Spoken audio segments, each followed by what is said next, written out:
వల్లేని శ్రీనివాస్ రెడ్డి గారు ఆల్రెడీ ఉమ్మడి ఆంధ్రప్రదేశ్ లో గాని ఇప్పుడు సపరేట్ అయిన ఆంధ్రప్రదేశ్ లో గాని 5 సార్లు ఒంగోలు నుంచి ఎమ్మెల్యేగా ప్రాతినిధ్యం వహించి ఒంగోలు డెవలప్మెంట్ కి ఎంతో ముందుకు తీసుకెళ్లారు. ఒంగోలు కాన్స్టిట్యున్సీని అలాగే ఉమ్మడి ఆంధ్రప్రదేశ్ వైఎస్ రాజశేఖర రెడ్డి గారి టైంలో మినిస్టర్ గా కూడా వారి శాఖ ద్వారా ఎంతో డెవలప్మెంట్ చేశారు. అలాగే మన జగన్ గారి సారథ్యంలో ఆంధ్రప్రదేశ్ లో మంత్రివర్యులుగా ఆ శాఖని ఎంతో ముందుకు తీసుకెళ్లారు. సో ఇప్పుడు మళ్ళీ ఒంగోలు నుంచి వాల్లేని గారు వైసీపీ పార్టీ ద్వారా 6వసారి నిలబడ్డారు. సో తప్పకుండా మీ అమూల్యమైన ఓటుని వాల్లేని శ్రీనివాస్ రెడ్డి గారికి వేసి గెలిపించగలరని ప్రార్థన.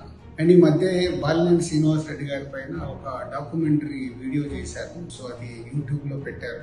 సో వాల్లేని శ్రీనివాస్ రెడ్డి గారు వారి రాజకీయ ప్రస్థానం మొదలైన నుంచి అసలు వాళ్ళు అంచెలంచెలుగా వారు ఎదుగుతూ ఆ కాన్స్టిట్యున్సీని ఎంతో అభివృద్ధి సైడ్ తీసుకెళ్లారు. దాంట్లో మొత్తం యూట్యూబ్ లో ఉన్న డాక్యుమెంటరీ వాల్లేని శ్రీనివాస్ రెడ్డి గారి గురించి ఉంది. తప్పకుండా మీరు ఆ లింక్ ని ఓపెన్ చేసి చూస్తే వాల్లేని గారు ఎంత కాన్స్టిట్యున్సీని డెవలప్ చేశారనేది తెలుస్తుంది.